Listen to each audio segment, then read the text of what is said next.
child.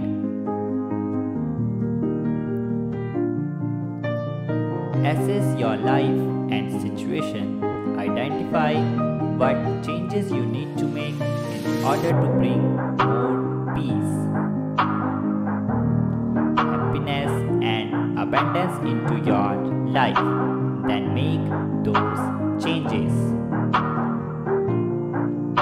You deserve to be happy. Now is the time to bring new hopes and dreams to life. Put your forward plan in motion so that they can then gain momentum. You are the architect of your future.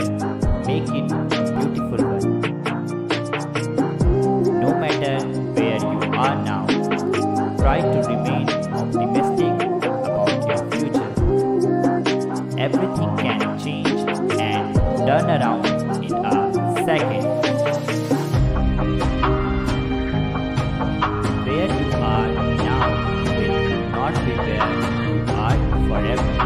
Keep moving forward.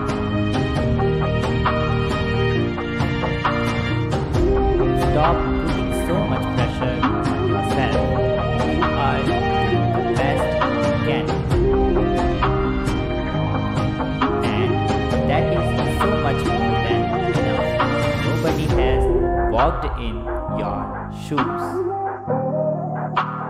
so they don't get to just we see you and wow. Type Amen if you believe, and also subscribe the channel